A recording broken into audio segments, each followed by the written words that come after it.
আপনাদের মাঝে নিয়ে আসছি সাহসী সব্যসাচী নাট্যজন সাজু খাদেমকে। কল রাশেকের এই পর্বে আলাপ হবে সাহসী সংস্কৃতি। কল রাশেকের এই পর্বে আলাপ হবে সত্য নিয়ে।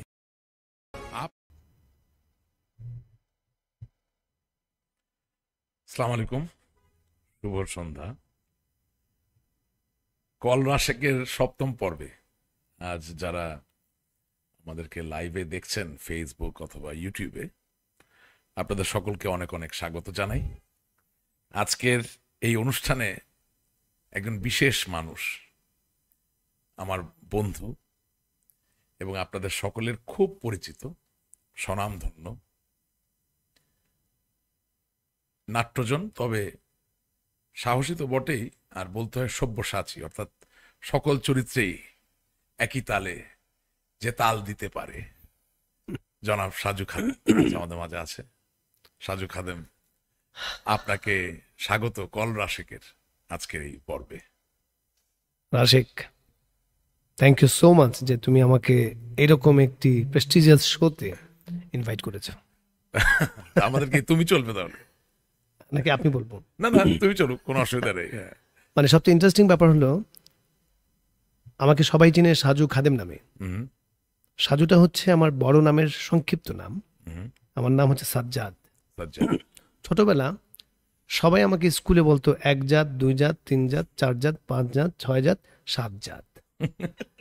এবং আজকেও আমি সপ্তম পর্বে এসেছি। রাইট, 7 তোমারে ফলো করতেছে। 7, ইভেন আমার বাসার নাম্বার হচ্ছে L7, মানে লাকি 7। Lucky 7, right. মানে আমার 7 নাম্বারটা সত্যি সত্যি আমার জন্য মনে হয় একটু লাকি নাম্বার। আমরা তো সাজু, সাজ্জাদ, 7 কে খুঁজে পেলাম, এবং ওই যে আমি বললাম ভার্সেটাইল সাজু, তার মানে 7 তো একটা ভার্সেটাইল নাম্বার, নিঃসন্দেহে। 1 সবসময় ভার্সেটাইল হয় না। তুমি খাদেম কার? ঐতিহাসিকভাবে তো হচ্ছে শাহপীর কল্লা শহীদ গেছুদরাজ, ওনার খাদেম আমরা। আচ্ছা, একটু ব্যাপারটা 2 রকম মিথ আছে। একটা হচ্ছে যে উনি হযরত শাহজালাল রাদিয়াল্লাহু আনহুর সাথে এসেছিলেন গৌর গোবিন্দের সাথে যুদ্ধের সময়। আচ্ছা, ওনার শিরচ্ছেদ করা হয়। সেই মাথাটি তিতাস নদীর একটি শাখা নদী, সন্ধ্যা তারা নদীর নাম, সেই নদীতে জেলেরা মাছ ধরতে গিয়ে এই মাথাটি পায়, যে জন্য বলে সবাই কল্লা শহীদ। মাথাকে তো অনেকে কল্লা বলে না। তো ধারণা করা হয়, বা আমরা যেটা জেনেছি, যে সে তিনি কথা বলেছিলেন এবং বলেছিলেন যে তোমরা ধর্ম গ্রহণ করো, ইসলাম ধর্ম গ্রহণ করো, এবং গ্রহণ করে এখানে আমাকে কবর দিয়ে এটাকে তোমরা লালন পালন করো, খেদমত করো, অনেক কিছু হতে পারে। তারপর থেকে আমরা খাদেম হয়ে যাই। আরেকটা জানা যায় যে মাতৃতান্ত্রিকভাবে আমরা হচ্ছি এই অঞ্চলের, পিতৃতান্ত্রিকভাবে আমরা ইয়ামিনী সম্প্রদায়ের। ইয়ামেন থেকে তিনি এসেছিলেন, এসে আমাদের এলাকায় বিয়ে করেছেন, আমাদেরকে কনভার্ট করেছেন। মানে 2টা গল্প শোনা যায় আর কি। তো সেখান থেকেই তোমার খাদেম হয়ে, সেখান থেকে পরম্পরায় আমি খাদেম। তা তুমি কি মানে খাদেম হওয়ার যে ব্যাপার আর খাদেম নাম ধারণ করার যে জায়গা, এটা কি শুধু নামে, না তুমি কাজেও আছো? খুব একটা যে কাজে আছি সেটা নমুনা তো দেখাই যায়। যে আসলে কালে ভদ্রে আমি মাজারে যাই। আমাদের যেহেতু ওখানে, ওটাই আমাদের গ্রাম, ওটাই আমার রুট, তো সেখানে যেতে আমার ভালো লাগে, আমি যাই, মাঝে মাঝে যাই। এবং সবচেয়ে বড় ব্যাপার হচ্ছে আমাদের মাজারের যে আর্কিটেকচারাল বিউটি এবং ন্যাচারাল বিউটি, এই দুটো জিনিসই মানুষকে ভীষণ মানে টানবে। আমার মনে হয় ওখানে গিয়ে বসে থাকলে এক ধরনের প্রশান্তি লাগে। কল রাশেক এই অনুষ্ঠানটার একটা ব্যাপার হচ্ছে যে আমরা সবসময় বলি, truth be told, truth B celebrated. Call Rashek অর্থাৎ আমরা সত্যটাকে বের করে নিয়ে আসতে চাই, উদযাপন করতে চাই। তো আমি এই খাদেম হওয়ার কথাটা এখানে তুললাম এই কারণে যে মানুষ তোমার অভিনয় শৈলীর যে জায়গা সেটা সম্বন্ধে পরিচিত, সবাই জানে, এবং বিভিন্ন সময় বিভিন্ন অনুষ্ঠানে, আলেখ্য অনুষ্ঠান, বিচিত্র অনুষ্ঠানে তোমার উপস্থাপনায় মানুষ হাসতে বাধ্য হয়, হেসে আবার খুশিও হয়। কিছু কিছু হাসি থাকে ব্যথার বেদনা, সেটা না, হ্যাঁ, খুব পজিটিভ। তো সবকিছুর পাশাপাশি তোমার যে একটা স্পিরিচুয়াল সাইড আছে, অর্থাৎ এই যে মাজারের শুধু পারিবারিকভাবে নামটা ধারণ করো না, আমি জানি তুমি যাও, তুমি যদিও খুব একটা স্বীকার করলে না না। আমি তো যাই যাই, বলেছি। হ্যাঁ, এবং আমি ভাবলাম যে দর্শকদের মধ্যে এটা জানা উচিত। হুম। তার মানে বাংলাদেশে কালচারাল মুভমেন্টে অনেকেই আছেন যাদের আসলে একটা খুব ডিভাইন বা একটা স্পিরিচুয়াল সাইড আছে, কিন্তু আমরা সবসময় যেভাবে দেখতে চাই সেভাবে হয়তো বা হয় না, কিন্তু নিজস্ব একটা জায়গা নিশ্চয়ই আছে। না আমি যেটা ভাবি বা বিশ্বাস করি বা যেটা আমি মানি, সেটা আমি একান্তই আমার মনে করি। আমার মানা না মানার সাথে আরেকজনের না মানার কোনো সম্পর্ক নাই। রাইট, আমি কোনো কিছুতেই কাউকে বাধ্যবাধকতা মনে করি না। রাইট। আমার পারিবারিকভাবে আমাদের ক্ষেত্রেও তাই। আমি কি মানবো, কি মানবো না, কোথায় কি করব, কি করব না। এই ব্যাপারে এক ধরনের উদার মনোভাব ছিল আমার পরিবারের। সেজন্য আমি নিজেও যে আমি আহ, আপনি দেখবেন যে ম্যাক্সিমাম লোক টিআরপির জন্য অনেক ধরনের অনেক কিছু ব্যবহার করে, অনলি ফর টিআরপি। এখন তো টিআরপিটা শুধু টেলিভিশন কেন্দ্রিক না, এখন সামাজিক মাধ্যমগুলো দেখবেন যে আমি এই করলাম দেখবা, ও দেখবা, যে আমি সিরিয়াস কথা বলতে গেলে আপনি বলে ফেলি। তো আমি না, আমি কি করছি বা কি করছি না, আমার ব্যক্তিগত ব্যাপারগুলো খুব একটা শেয়ার করি না। মানে অনেকে ভাবতে পারে যে এই আমি আজ রাতে, গভীর রাতে কাউকে সেহরি খাওয়ালাম, কিংবা আমি 100 জন এতিমকে ইফতার করালাম, এটা যদি আমি করেও থাকি সেটা আমার একান্ত ব্যক্তিগত ব্যাপার। ওয়ান্ডারফুল। এটাকে আমি ক্যাশ করতে চাই না বা করি না। আমরা তোমার যে প্যাশন, যেটাকে সামনে রেখে তুমি এগিয়ে যাচ্ছ, এবং লক্ষ মানুষের ভালোবাসা তোমার প্রতি, সেই জায়গায় একটু ফিরে আসি। প্লিজ। আমি তো বিভিন্ন টক শোতে যাই। তুমি তো আমার খুব প্রিয় একজন টকার। থ্যাংক ইউ, ধন্যবাদ। তো কিছুদিন আগে সময় টিভিতে একটা টক শোতে আমাকে সঞ্চালক বলছেন যে ডক্টর ফরাসউদ্দিন, যিনি বাংলাদেশ ব্যাংকের সাবেক গভর্নর, জি জি। তিনি তার কোনো একটি অনুষ্ঠানের বক্তৃতায় বলছেন যে খেলাফি ঋণ যার যত বড় হয়ে যায় সে তত বেশি শক্তিমান হয়ে যায়। একজন কৃষককে 10,000 টাকা খেলাফি ঋণের জন্য জেলে যেতে হয়, আর 10,000 কোটি টাকার শিল্প ঋণের খেলাপিকে সালাম দেওয়া হয়, পাশে বসিয়ে সম্মান দেখানো হয়। সরকারের কাছে এসব বিষয়ে খবর নেই বলে মন্তব্য করেছেন বাংলাদেশ ব্যাংকের সাবেক গভর্নর ডক্টর ফরাসউদ্দিন। এই কথাটা বললাম এই কারণে, কাকতালীয়ভাবে আজকে আজাদ আবুল কালাম ভাই, যাকে আমরা পাভেল ভাই হিসেবে চিনি, এবং তুমিও আমাদের সবার প্রিয় পাবেল ভাই, প্রিয় পাভেল ভাই, এবং তুমিও আমাকে আজকে আমন্ত্রণ জানিয়েছো কেনু কাহারের কিনো কাহারের থিয়েটার দেখার জন্য। আমার কেন জানি তোমার আমন্ত্রণে এই থিয়েটারটা দেখার সময় ওই টক শোতে উদ্ধৃত এই যে ডক্টর গভর্নরের উদ্ধৃতি, এই কথাটা মনে পড়ে গেল। আমরা কি তোমার কাছ থেকে একটু না, এটা তুমি যেটা বললে না, এটা হচ্ছে এক ধরনের ইউনিভার্সাল ট্রুথ। মানে আজকে কিন্তু আমরা কিনো কাহারের থিয়েটারেও কিন্তু আমরা দেখলাম যে কিভাবে শাসক এবং শোষিতদের যে একটা দ্বন্দ্ব আজীবন পরম্পরায় আমরা করে আসছি, সেটারই কিন্তু একটা স্যাটায়ার অ্যাপ্রোচ ছিল কিন্তু কিনো কাহারের থিয়েটার। আমি সবসময় বলি যে অসহায় তারা যারা বিত্তবান নন। মানে সেটা কিন্তু আমরা অনেক সময় বলি না যে বিধর্মীদের উপর হামলা করা হলো বা সংখ্যা লঘুদের উপর হামলা করা হলো। আমি মাঝে মাঝে বলি যে এটা যত না সংখ্যালঘু, আমরা মনে করি যে সংখ্যালঘু কিন্তু তারাই যারা সত্য কথা বলে, যারা প্রতিবাদ করতে জানে, যাদের মধ্যে অর্থের অত দাপট নাই, তারা সবাই সংখ্যালঘু। শুধু ধর্মীয়ভাবে একজন মানুষ সংখ্যালঘু হয় তা না। তা আমি দেখেছি যে ধর্মীয়ভাবে যে প্রতাপশালী, যার প্রচুর টাকা আছে, তাকেও কেউ আঘাত করতে পারে না, সেটা যেই ধর্মেরই হোক। তার মানে যারা বিত্তবান তারা সবসময় বিত্তবান, এবং তাদের পক্ষে সকল আইন, সকল নিয়ম এটা পরম্পরায় থেকে যায়। তুমি এই যে আজকে মারাত্মক একটা কথা বললা, হ্যাঁ, যে সংখ্যালঘু তারাই যাদের বিত্ত নাই। হ্যাঁ, যাদের বিত্ত নাই, যারা সত্য কথা বলে, যারা অসহায়, যারা দিনমজুর, যারা রাস্তায় খাটাখাটনি করে জীবনযাপন করে, আমাদের কৃষক, এরা হচ্ছে সংখ্যালঘু।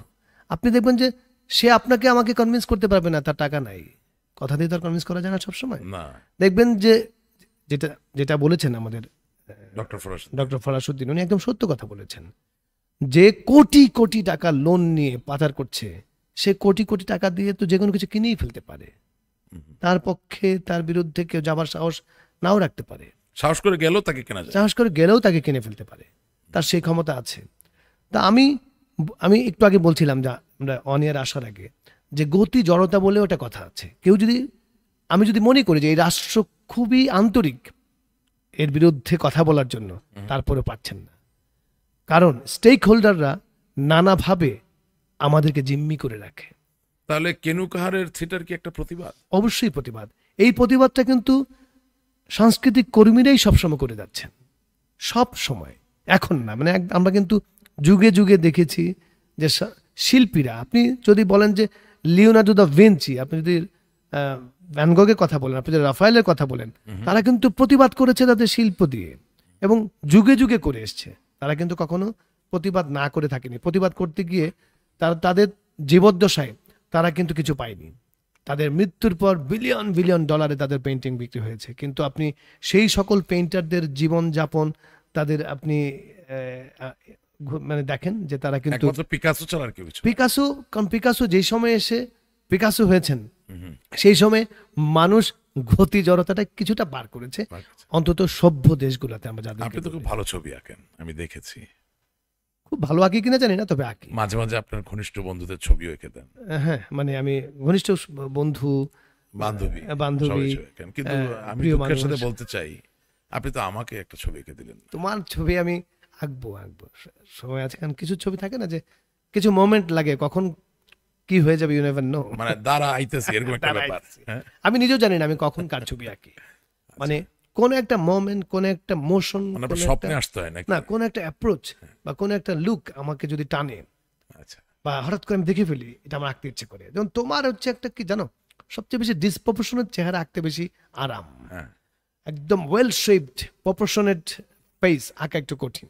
তাহলে আমারে তুমি কোনটাতে ফেললা? তুমি তো প্রপোর্শনেট, সুন্দর চোখ, সুন্দর নাক, সবকিছু মিলে তুমি এমন একজন মানুষ, তুমি নিজে একটা ছবি। Thank you. তবে সাজু কাদেম আমি খুব সম্মানিত বোধ করি। কেন? আমি সাহসী মানুষ খুব পছন্দ করি।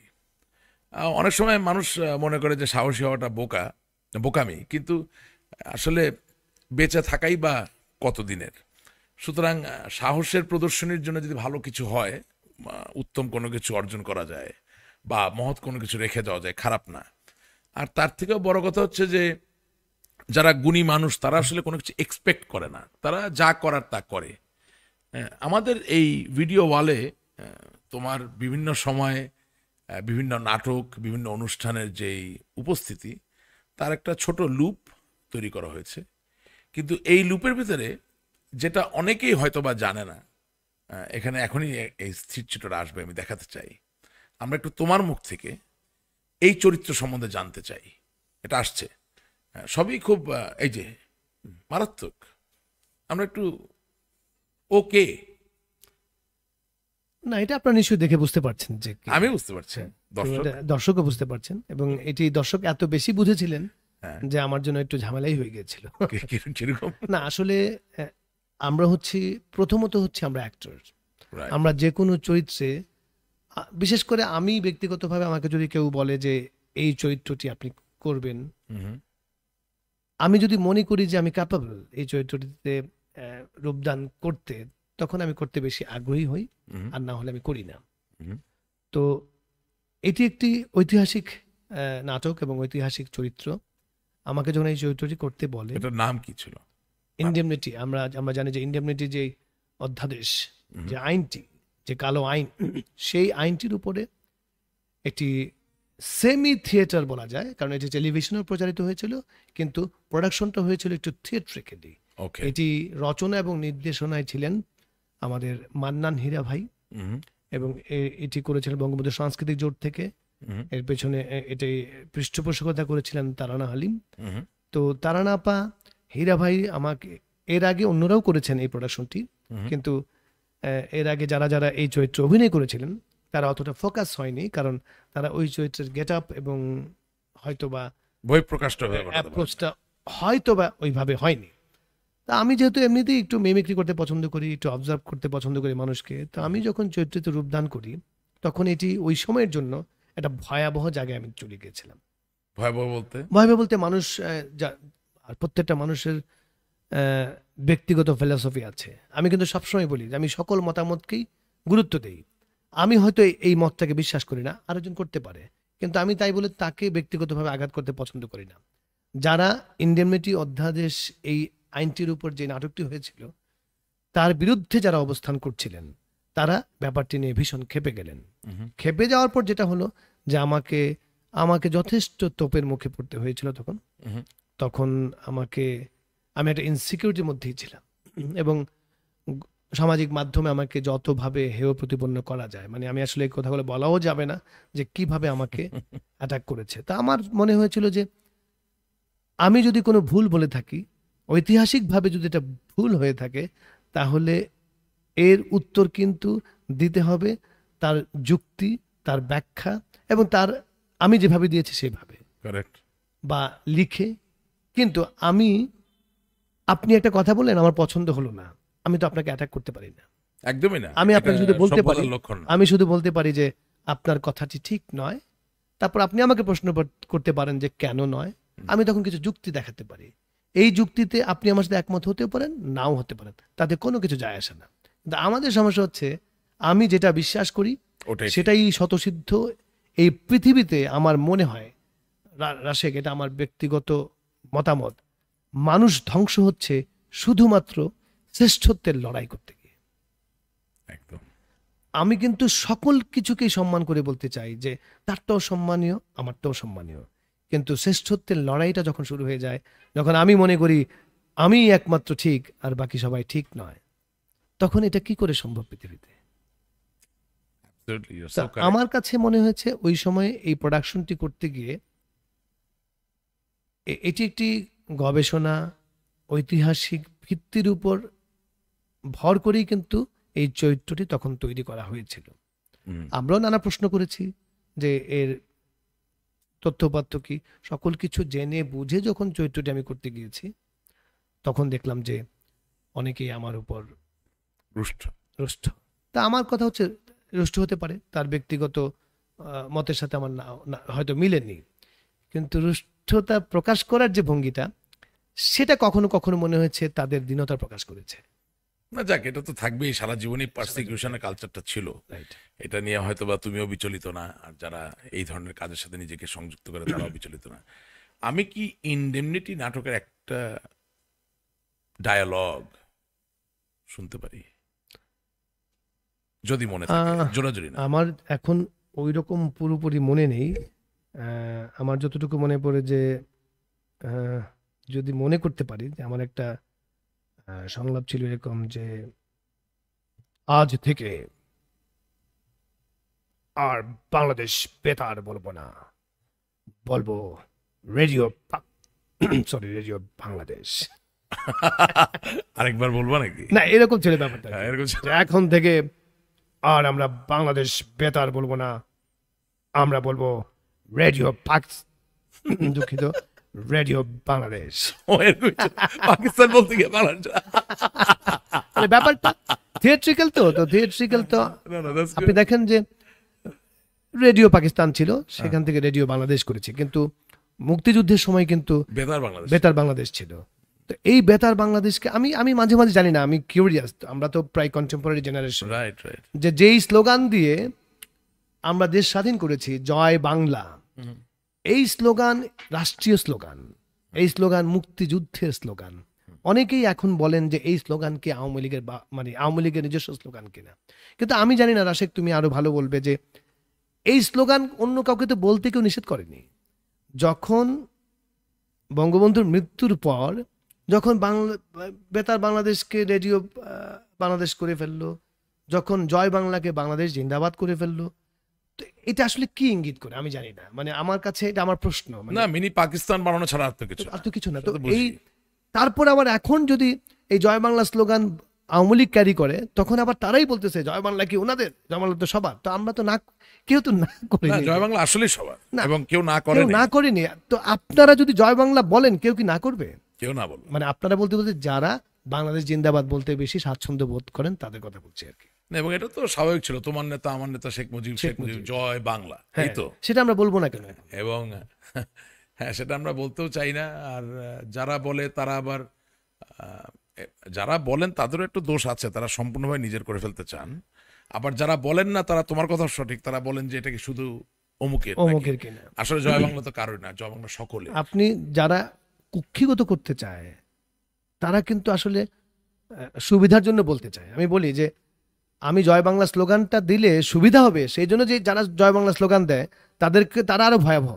দুঃখজনক বিষয় হচ্ছে যে বাংলাদেশে জয় বাংলা স্লোগানের জন্য কোর্টে যেতে হয়, জয় বাংলা স্লোগানের জন্য সংসদে যেতে হয়, যেটা খুব স্বাভাবিকভাবে আমাদের মনের দোতনা হওয়ার কথা ছিল, মনের ভিতর থেকে আসার কথা ছিল। মানে আমি কিন্তু একটা জায়গায় যখন ইন্ডেমনিটি অধ্যাদেশটা যখন জারি করা হয়, অধ্যাদেশ এবং আইন এই দুটার মধ্যে পার্থক্যটা কি আমি যখন জানতে চাইলাম, বললো যে অধ্যাদেশ এমন একটি জিনিস যে যখন তখন এসে এটা চাইলে আমরা বাতিল করে দিতে পারি, বাতিল করে দিতে কিন্তু পারি। যখন এটি সংসদে আইন করে ফেলে এটা চাইলে আর বাতিল করা যায় না। কিন্তু এই আইনটা, ইন্ডেমনিটি অধ্যাদেশ আইনটি কিন্তু যখন হয় তখন কিন্তু আমরা যে মানুষটির ছবি দেখলাম তার সময় ছিল। তো তখন আমি কনভিন্স হয়েছি যে তাহলে এটিকে আইনে পরিণত করা মানে হচ্ছে এর সাথে অনেক সময় হতে পারে না যে এই ঘটনাটির সাথে আমি একমত না, কিন্তু ওই সময় আমি কোনো প্রতিবাদ করতে পারিনি, তখনকার পার্সপেক্টিভে এরকম কেউ যদি বলে আমি কোনো আপত্তি নাই, কিন্তু সে যদি পরে এটাকে আইনে এবং পুরস্কৃত করে দেয় তখন আমার মনে প্রশ্ন জাগে। আমি তোমার জায়গাটা একেবারেই পরিষ্কার, মানে তুমি বলতে চাচ্ছ যে অধ্যাদেশ জারি করা হয়, কিন্তু অধ্যাদেশটাকে যদি বিল আকারে সংসদে এনে পাশ না করা হয় তাহলে সে থাকবে না আইন হিসেবে, হ্যাঁ, এটা বিলুপ্ত হবে। হ্যাঁ, এবং 1975 সালের 15 আগস্টের হত্যাকাণ্ডের পরে খন্দকার মোস্তাক ইন্ডেমনিটি অধ্যাদেশ জারি করেন, করেছেন। কিন্তু এই অধ্যাদেশ তার কার্যকারিতা হারাতো যদি না, তুমি যদিও নামটা বলো না, আমি বলি, না না, মেজর জেনারেল জিয়াউর রহমান রাষ্ট্রপতি হিসাবে যদি সংসদে এই বিলটি উপস্থাপন করিয়ে পাশ না করাতেন তাহলে কিন্তু এটা, তাহলে আজকে এই অধ্যাদেশ থাকতো না, এবং এতদিন ধরে বঙ্গবন্ধুর হত্যাকাণ্ডের বিচার কার্য থেমে থাকতো না। তিনি আসলে অধ্যাদেশের যে পরিপূর্ণ যে রূপটা, অর্থাৎ আইন, জি, সেটা বিল হিসেবে পাশ করার মধ্যে দিয়ে দিয়েছেন। তার মানে তো সেই জায়গায় একটা খুব সুনিবিড় সম্পর্ক আছে, এটা পরিষ্কার হয়ে যায়। তো যাই হোক, আমরা তো আসলে অনেক ডিপ একটা খুব গুরুগম্ভীর জায়গায় ছিলাম। তো মানুষ অনেক হাসতে পারে, মনটাকে হালকা করতে পারে, একটা ভেন্টিলেশনের জায়গা যখন তোমার পারফরমেন্স দেখে। এবং শুধু টেলিভিশন বলে না, আমারও বিভিন্ন অনুষ্ঠানে তুমি যখন কথা বলা শুরু করো, মানুষ continuously they are entertained and they love. এবং আমাদের এই খুব জটিল জীবনের যে সমীকরণ, সেখানে হাসতে পারাটা খুব জরুরি। নির্মল আনন্দ, মানে মনটাকে বেঁধে না রেখে একেবারে হাসির ঢেউয়ে নিজেকে ভাসিয়ে দেওয়ার যে ব্যাপারটা জরুরি। তো কিছু শুনতে চাই না, তো পরিকল্পনা করে তো আর হাসানো যায় না। হাসি, আমি সবসময় বলি, হাসি হচ্ছে স্পেস, সিচুয়েশন এবং সময়। ওই সময়ের সাথে, ওই সিচুয়েশনের সাথে, ওই সময়ের সাথে যে হাসির ঘটনাটা ঘটে, সেটা আবার যখন ব্যাখ্যা করতে যাব তখন ওই হাসির ঘটনা না। কিন্তু আমরা ও সখিনা গানটি, মরহুম ফকির আলমগীর সাহেবের গানটি যখন তোমার কণ্ঠে শুনি, আমরা কি শুনতে পারি? না, অবশ্যই শোনাবো যেহেতু তুমি শুনতে চাইলা, কিন্তু তার আগে আমার একটু বলতে হবে যে ফকির আলমগীর আমার খুব প্রিয় একজন শিল্পী, এবং আমি বলি যে বাংলাদেশের গণসঙ্গীতটাকে উনি বাঁচিয়ে রেখেছেন। মানে আমরা কিন্তু সকল শিল্পীকেই দেখি, কিন্তু স্পেশালি যে গণসঙ্গীত নিয়েই পড়ে থাকবে এরকম শিল্পীর বড় অভাব। দেখবেন যে আমরা এখন ফকির আলমগীর চলে যাওয়ার পর আমরা সেইভাবে কিন্তু গণসঙ্গীতটা পাচ্ছি না। উনি যখন ঋষি যে শিল্পী গোষ্ঠী যখন কোথাও গিয়ে দাঁড়াতেন, আমার সাথে ওনার একটা অভিজ্ঞতা ছিল, অনেক অভিজ্ঞতা আছে, তার মধ্যে একটা অন্যতম অভিজ্ঞতা হচ্ছে আমরা একসাথে নিউ ইয়র্কে গিয়েছিলাম শো করতে। তো আমি দেখলাম উনি যখন গান গাইবেন তখন উনি বলেছেন আমার কিবোর্ড লাগবে না, আমার অক্টোপ্যাড লাগবে না, আমার শুধু একটা হারমোনিয়াম লাগবে আর আমার সাথে একজন তবলচি থাকবে। দেখেন উনি প্রায় 70 বছর বয়স, 70+ মেবি, উনি হারমোনিয়াম দিয়ে তবলার সাথে যখন উনি গাচ্ছিলেন নিউ ইয়র্কের সেই ইয়র্ক কলেজ অডিটোরিয়ামে, দর্শক মনে হলো যে তার গানের সাথে দর্শক মানে কিভাবে দর্শককে উজ্জীবিত করা যায়, আমি তার সেই গলা সেদিন দেখলাম, আর আমি মনে মনে ভাবলাম যে এটি চারটিখানি কথা না। উনি যখন বলছেন নাম তার ছিল জন হেনেরি, আরে ছিল যেন জীবন্ত ইঞ্জিন, হই হই হই করছে, সবাই হই হই করছে, এবং সবাইকে নিয়ে উনি গান গেয়ে একটা পর্যায়ে উনি লাফ দিয়ে, স্টেজ থেকে লাফ দিয়ে অডিয়েন্সের কাছে চলে গেলেন। গানটা গাও না। না খাবো। তো এই যে অডিয়েন্সের কাছে চলে গেলেন, আমি দেখলাম যে অডিয়েন্স তাকে পেয়ে খুবই খুশি এবং সে মাইক্রোফোন নিয়ে গান গেয়েই যাচ্ছে। ওকে। আমি তারপরে স্টেজে উঠলাম, উঠে আমাকে অ্যাওয়ার্ড দিবে বলে, আমি উপস্থাপক ছিলাম, তা আমাকে অ্যাওয়ার্ড দিবে বলে আমি তো আর এখানে আমার অ্যাওয়ার্ডটা আমি ঘোষণা করতে পারি না। আমি ভাবলাম যে আমি অডিয়েন্সে চলে যাই, আমার কো হোস্ট আমার নাম ঘোষণা করবে, আমি তখন উঠে আসবো। আমি স্টেজ থেকে জাম্প দিতে গিয়ে দেখি কি এটা 6 ফিট উঁচা স্টেজ। আমি দর্শককে জিজ্ঞেস করলাম যে ফকির আলমগীর ভাই এখান থেকে জাম্প দিয়েছিলেন? সবাই বলছে জি ভাই। বললাম বলেন কি? আমি তো সাহস পাচ্ছি না। আমি সত্যি সত্যি আর জাম্পটা দিলাম না, আমি সিঁড়ি দিয়ে নামলাম। তো ওই আমার সেগমেন্টের পর আমি ফকির আলমগীর ভাইয়ের কাছে গেলাম, দিয়ে বললাম যে আপনি এই বয়সে কিভাবে 6 ফিট হাইট থেকে জাম্প দিলেন? আমিও প্রথম টের পাই নাই। আমিও প্রথম টের পাই। আমি বললাম মানে? আমি তো যে উত্তেজনায় লাফ দিয়ে পড়ে গেছি, এটা ক্যাক করে শব্দ হয়েছিল, কিন্তু কাউকে বলি নাই। এই যে উনি এত মানে মানে কি বলবো, যে এত সুন্দরভাবে উনি স্বীকার করে ফেললেন যে আমি জোশে জাম্প দিলাম, জাম্প দেবার পর আমার একটা ক্যাক করে শব্দ হয়েছে, কিন্তু একজন শিল্পী সেটার মাথায় নিয়ে সে গান গেয়ে গেছে। এটা কিন্তু ফান, কিন্তু এই ফানের ভিতরে কিন্তু একটা অদ্ভুত মেসেজ উনি দিয়ে গেছেন, ডেডিকেশন। ডেডিকেশন, যে শিল্পী should be like that. Correct, correct, absolutely. তো ফকির আলমগীর ভাইয়ের সাথে আর ফকির ভাই আমার উপর প্রথম দিকে খুব অভিমান করেছিলেন। আমি যখন ওনার মতো করে গান গিয়েছিলাম, উনি একবার বলছেন যে এ কি তোর এখন তো শিডিউল খালি তোরই নেই, আমার কেউ শিডিউল নেয় না। মানে ব্যাপারটা ওই জায়গায় চলে গেছিল। পরে উনি আমার সাথে ওনার এত মাইডিয়ারিটি সম্পর্ক হলো, এবং আমি একবার করোনার সময় ওনার সাথে একটা শো করেছিলাম, সেই শোতে আমি আর প্রচার করি নাই। তো উনি শোতে মানে অকপটে উনি জীবনের সব কথা বলে গেছেন। পরে আমি যখন অনিয়া দিতে যাবো, উনি আমাকে ফোন দিয়ে বলছে তুই তো একটা মন্ত্রমুগ্ধের মতো কি কথাবার্তা বইলা আমার পেট থেকে সব বাইর করে দিচ্ছিস, এটা আর প্রচার করিস না, আল্লাহর দোহাই লাগে। তা আমি এটা ওনাকে সম্মান করেছিলাম, ওই অনুষ্ঠানটা আমি আর প্রচার করিনি আর কি আমরা। কিন্তু উনি মানে উনি না খুব স্ট্রেট এবং সহজ একজন মানুষ ছিলেন। সাজু খাতে। জি। এখন তো না সবাই চিনে, সবাই সেলফি তোলে, সবাই ভালোবাসে, প্রচুর অনুষ্ঠান। যাত্রাটা কেমন ছিল? আমি না কখনোই যাত্রাটাকে খুব মানে কি বলে, এটা বন্ধুর পথ পাইনি আর কি। ওকে। মানে আমি আমার ছেলেবেলাটা, আমার শৈশব, আমার বেড়ে ওঠা হচ্ছে সিলেটে। আমার জন্ম ব্রাহ্মণবাড়িয়া, আখাউড়া, খড়মপুর, কিন্তু আমি আমার গ্রামে ছিলাম 4 বছর। তারপর আমার বেড়ে ওঠা হচ্ছে সিলেট ছাতকে। আর ছাতক হচ্ছে আমার দেখা, আমার কাছে এখনো মনে হয় পৃথিবীর সবচেয়ে সুন্দর জায়গা। ছোট ছোট টিলা, রোপওয়ে, মেঘালয় থেকে পানি নেমে আসছে, চেলা নদী, সুরমা নদী। ছোটবেলা এই দুটো নদীর পানি একসাথে এক হয় না কেন, এই গবেষণা করতে করতে তো আমাদের জীবন পার হয়ে যেত, যে মানে একটা স্বচ্ছ পানি, একটা ঘোলা পানি। তো আমরা যেখানে বেড়ে উঠেছি সেখানে স্বচ্ছ মানে কোনটা? চেলা নদী, যেটা পাহাড়ি নদীটা, সেই নদীর পানি স্বচ্ছ, আপনি নিচে দেখতে পাচ্ছেন। আর ঘোলা পানিটা? সুরমা নদীটা, সুরমা নদী আর চেলা নদী যখন একসাথে হচ্ছে, কিন্তু এই পানি আর এই পানি একসাথে মিশছে না। তো এটা আমার কাছে ম্যাজিক মনে হতো, ঘনত্বের কারণে না কি কারণ, যে পানিটা মিশবে না কেন। তো আমরা ছোটবেলা থেকে আমি খুব কিউরিয়াস ছিলাম, আমি প্রশ্ন করতে আমার ভালো লাগতো। আমার মনে হতো যে বাবার সাথেও প্রশ্ন করতাম, মার সাথেও প্রশ্ন করতাম, টিচারের সাথেও প্রশ্ন করতাম, মাঝে মাঝে প্রশ্ন করার জন্য অনেক সময় বকাও খেতে হতো যে এত প্রশ্ন কিসের। তো ছোটবেলা থেকে আমি যেহেতু গান, অভিনয়, বিতর্ক, উপস্থিত বক্তৃতা সকল কিছুর সাথে সম্পৃক্ত থাকায় আমার স্কুলের টিচাররা ধরেই নিয়েছিল যে এই ছেলেটি এই কাজটিই করবে, এবং ছবিও আঁকতাম। এবং তুমি অবাক হবে যে আমি চারুকলায় পড়বো, এই সিদ্ধান্তটা কিন্তু আমার ছিল না। আমার ছিল না বলতে আমার তো ছিলই, এই সিদ্ধান্তটা আমার বাবার ছিল, আমার পরিবারের ছিল। তাই নাকি? সেটাই বললাম যে সাধারণত পরিবারের গার্জিয়ানরা বলে যে ছবি আঁকবা, চারুকলায় ভর্তি হবা, অসম্ভব, তোমার জীবনের মানে তাহলে এম ইন লাইফ কি? শুধুমাত্র পরীক্ষার খাতায় এম ইন লাইফ লিখতাম যে ডাক্তার হবো বড় হলে, কিন্তু আমার এম ইন লাইফ ছিল আমি ছবি আঁকবো, শিল্পী হব, অভিনয় করব। তোমার আব্বু রাজি হয়ে গেল? আমার আব্বাই বলেছেন যে তোমার ডিসিপ্লিন হওয়া উচিত ফাইন আর্টস।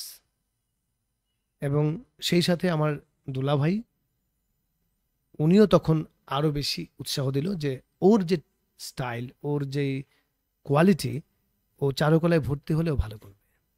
তো এটা আপনি বলেন পারিবারিকভাবে এই সাপোর্টটা কিন্তু অনেক গুরুত্বপূর্ণ। আমি যখন চারুকলায় ভর্তি হয়ে থিয়েটার করতে শুরু করলাম, আমার অঞ্চলের, সিলেটের বা আমার গ্রামের কেউ অবাক হচ্ছে না। আচ্ছা না, ও তুমি থিয়েটার করো, ওরা বলছে ও তো থিয়েটারই করবে। আমি যখন টেলিভিশনে অ্যাক্টিং করা শুরু করলাম, তাতেও কেউ অবাক হচ্ছে না, ও তো টেলিভিশনে অ্যাক্টিং করারই কথা।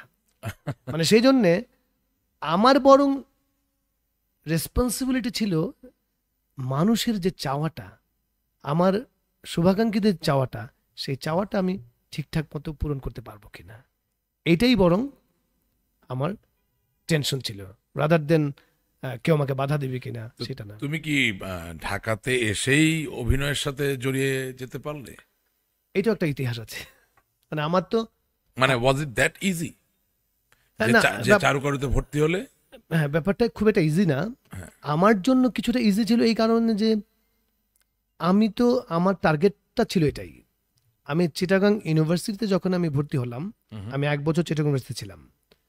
চিটাগাং ইউনিভার্সিটি ভর্তি হওয়ার পর আমার মনে হলো যে আমি চিটাগাং ইউনিভার্সিটি থাকলে আমার বোধহয়, আমাদের যেহেতু সকল কিছুই ঢাকা কেন্দ্রিক, মেন স্ট্রিমের সাথে আমার যোগাযোগটা হবে না। আমি 1 বছর ড্রপ দিয়ে, লস দিয়ে আমি ঢাকা ইউনিভার্সিটি ভর্তি হই। তো এখানে এসে আমি প্রথমে এসে আমার মানে ভর্তি হওয়ার পরে আমার টার্গেট হলো যে কোন দলের সাথে আমি থিয়েটারটা করব। ওকে। তা আমার মনে আছে আমি যখন হলে এসে ভর্তি পরীক্ষা দিই, আমি প্রথম শহীদুল্লাহ হলে উঠি। শহীদুল্লাহ হলটা আমাদের একটা পারিবারিক রুম, মানে আমাদের কাজিনরা, বড় ভাইরা এই রুমেই পড়তেন, এক্সটেনশন 15 নম্বর রুম। আচ্ছা। তো তখন কার্জন হলে রিহার্সেল করতো ইয়েরা, আমাদের লোকনাট্য দল, লিয়াকত আলী লাকি ভাইরা। তা আমি না ভর্তি পরীক্ষা দেবার আগেই আমি গিয়ে একটু দূর থেকে দেখতাম রিহার্সেলগুলো, যে আমি যদি কোনোদিন ঢাকা ইউনিভার্সিটি ভর্তি হতে পারি, আমি এই থিয়েটারই ভর্তি হব। যেহেতু আমি এই ঠিকানাটা জেনে গেছি, আমি ভর্তি হওয়ার পরপরই আমি চলে গেলাম ওই থিয়েটার করতে। এবং ওই থিয়েটার দলে যাবার পেছনে আরও একটি অন্যতম কারণ ছিল, আমার দুলাভাইয়ের বন্ধু জিয়া ভাই নামে একজন আমাদের বড় ভাই ছিলেন, তিনি এই দলে কাজ করতেন। উনি এখন ডালাসে থাকেন বোধহয়। ওকে। তো আমি না দলে যাওয়ার পর আমার মনে হলো আমার আর জীবনে এটাই বোধহয় আমার সবচেয়ে বড় চাওয়া ছিল, কোনো ঘটনা যে আমি ওই দলে হুম। না, দলে যাবার পর তারা তো, যেহেতু আমি একটা রেফারেন্সে গিয়েছি, তারা আমাকে দারুণভাবে অ্যাকসেপ্ট করলো। যাওয়ার সাথে সাথে একটা উৎসব ছিল, যে উৎসবে আব্দুল্লাহ মামুনুর রশিদ এবং নূর ভাইকে সম্বর্ধনা দিবে। যেহেতু আমি চারুকলায় পড়ি, তখন তারা বললেন যে এই প্রচ্ছদের পোর্ট্রেট তোমাকে করতে হবে। হুম। এবং আমি থিয়েটারে ভর্তি হওয়ার সাথে সাথেই প্রথমেই আমি এই কাজটি করি। এই কাজটি করার পর ওনারা খুব খুশি হন, কিন্তু এই দলটা আমি আর কন্টিনিউ করতে পারিনি। না পারার পেছনে দল নয়, না পারার পেছনে কারণ ছিল আমার খুব প্রিয় শিক্ষক একজন, চারুকলার শিশির ভট্টাচার্য। আচ্ছা। উনি আমাদের ক্লাস টিচার ছিলেন। আমি যখন এই উৎসবের দাওয়াত নিয়ে গেলাম স্যারের কাছে, আমি বললাম যে স্যারকে গিয়ে বলবো, স্যার আমি দল করি আর এই পোর্ট্রেট আমার করা, আপনি আসবেন প্রোগ্রামে।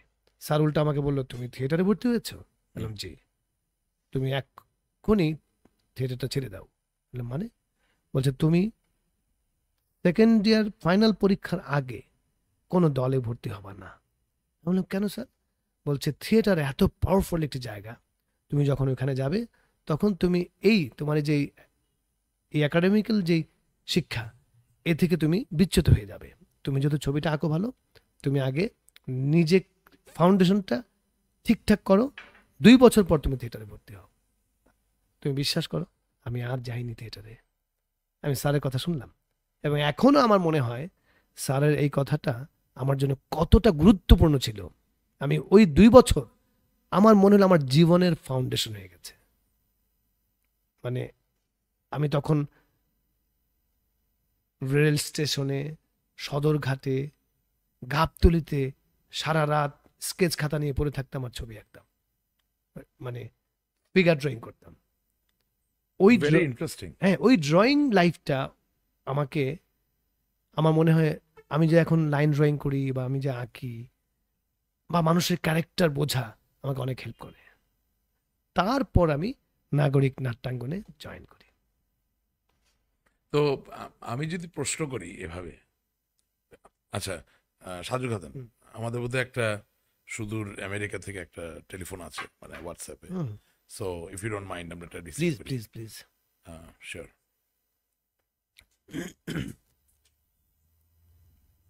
Hello, hello. হ্যালো। জি, আসসালামু আলাইকুম, কে বলছিলেন? জি, ওয়ালাইকুম আসসালাম স্যার। আমি আমি আমির আকুল বলছিলাম, নিউ ইয়র্ক থেকে। আপনি শুনতে পাচ্ছেন? হ্যাঁ, আমি শুনতে পারছি। আমি নাকন, যুক্তরাষ্ট্র থেকে। জি জি। কোন শহরে আছেন আপনি? আমি নিউ ইয়র্কে থাকি। নিউ ইয়র্কে আছে, আচ্ছা। জি জি জি। আমি প্রথমে আপনাকে ধন্যবাদ দিতে চাই। আপনি সুন্দর একটা জিনিস শুরু করেছেন। আমি আমি আপনার সবগুলো প্রোটেস্টে আপনার শুনে আসছি।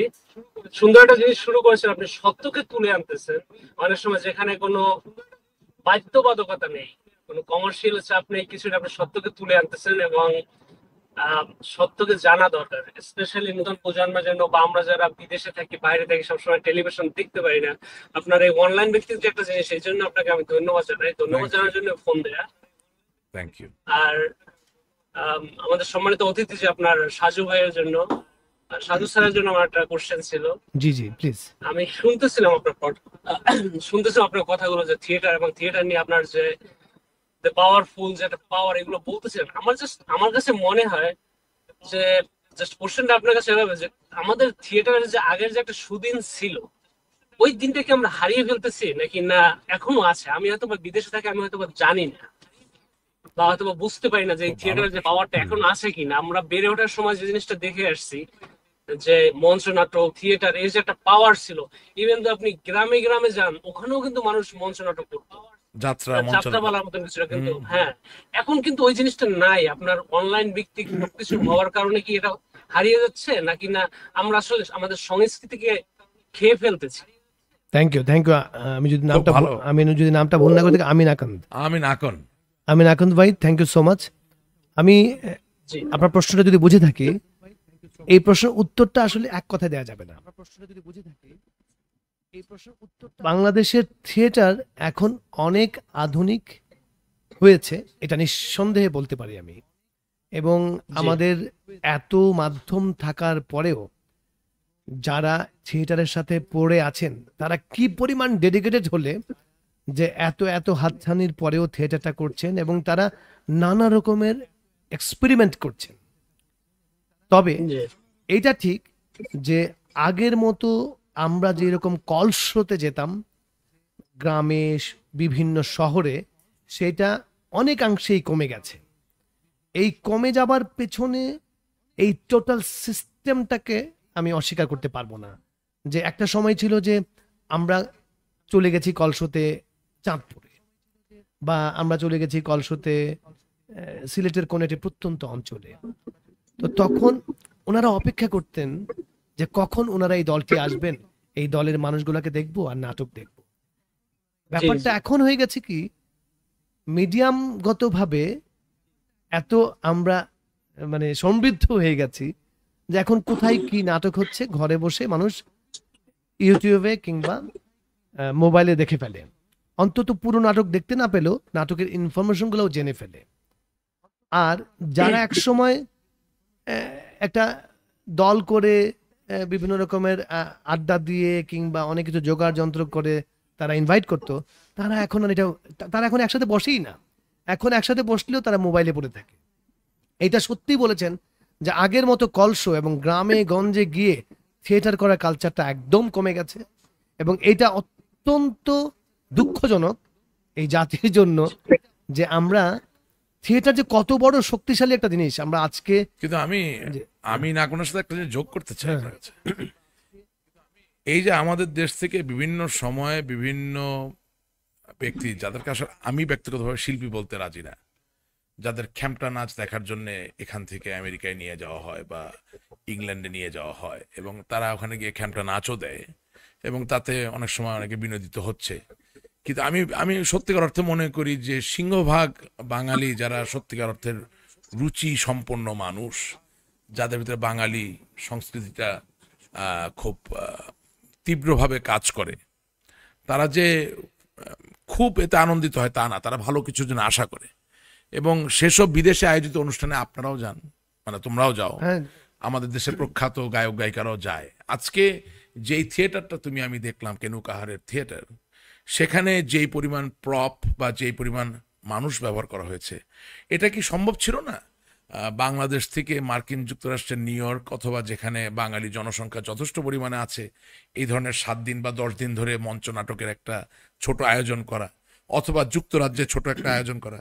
আমি তো এই ধরনের কোনো উদ্যোগই না, দেখতে পেলাম না। এটা কিন্তু কিছুটা আমরা আমি নাকুন ভাইকেও ব্লেম করতে পারি যে না, না, ব্লেমের কথা বলছি ব্লেম না, না, করা আমরা যায় আমরা কিনা। আমরা প্রশ্ন করতে পারি যে দেখেন, একটা সময় কিন্তু নানা রকমের থিয়েটার নিয়ে নানা দেশে কিন্তু আমাদের অগ্রজরা ঘুরেছেন, তাদেরকে দাওয়াত দিয়েছে, তারা গিয়েছেন। এটা আস্তে আস্তে যেরকম বাংলাদেশে কমে যাচ্ছে, সেরকম আমরা প্রবাসী ভাইদের কাছ থেকে কিন্তু আমরা এখন আর ওই দাওয়াতটা পাই না যে ভাইয়া আপনারা একটা থিয়েটার নিয়ে আসেন। না, এই কথাটা বলছি কেন, তুমি আমাকে আজ থেকে প্রায় 1.5 বছর আগে জনাব রামেন্দু মজুমদার এবং জনাব Ferdousi Majumdar love letter love letter দেখাতে নিয়ে গেছিলেন, এবং সেখানে আমাদের বন্ধু বান্ধবদের মাঝে কিন্তু একজন বিদেশিনী ছিলেন, হ্যাঁ তিনি বাংলা বোঝেন না, না, অথচ বের হয়ে তার অভিব্যক্তি ছিল সে অভিভূত। অভিভূত, রাইট। কারেক্ট। আবার আজকেও কিন্তু আমাদের বন্ধু বান্ধবের মাঝে হ্যাঁ, একজন বিদেশি নাগরিক বিদেশি ছিল, ছিলেন, হ্যাঁ। যে একইভাবে বাংলা বোঝে না, কিন্তু তোমারে আমারে বা আমাদেরকে খুশি করার জন্য নয়, সত্যিকার অর্থেই সে ছিল অভিভূত। রাইট।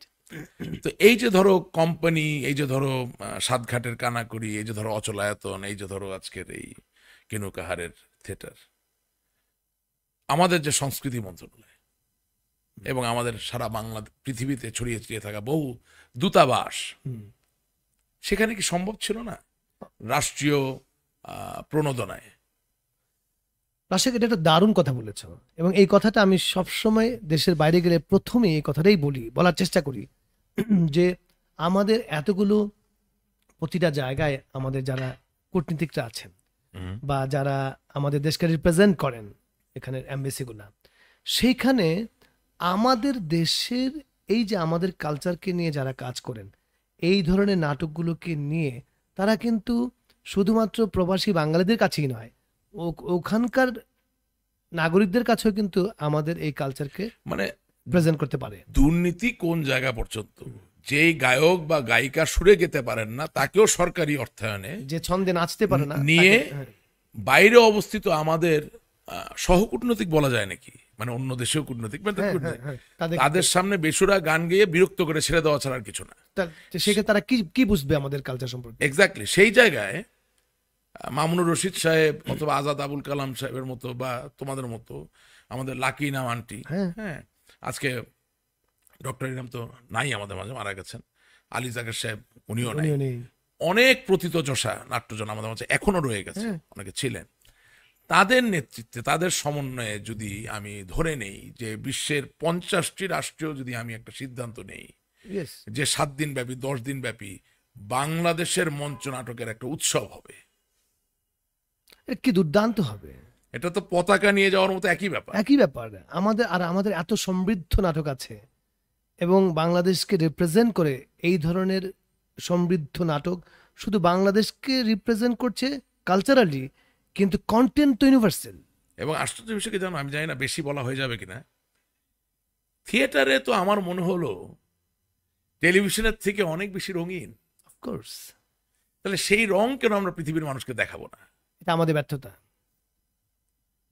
তুমি কি করবে এই বিষয়ে, কি করতে চাও? না, আমি তো সবসময় চাই যে আমাদের এই থিয়েটারের প্রোডাকশন, আমরা যদি মনেই করি, আমাদের এমবেসিগুলো যদি মনে করে যে ওকে ফাইন, আমি বাংলাদেশকে রিপ্রেজেন্ট করতে চাই, বাংলাদেশের কালচারকে রিপ্রেজেন্ট করতে চাই, আমরা যে কোনো, তুমি যেটা বললে যে 5 দিন হোক, 4 দিন হোক, 6 দিন হোক, যে একটা ফেস্টিভ্যাল করে আমরা যদি ওদেরকে আমাদের কালচারকে দেখাই, এটা অনেকগুলো লাভ। শুধুমাত্র যে সংস্কৃতির লাভ হবে তা না, এটা কিন্তু পর্যটন শিল্পকেও ডেভেলপ করবে, তারা দেশটাকেও জানতে পারবে, এদেশের মানুষের চিন্তা চেতনা সম্পর্কে জানতে পারবে।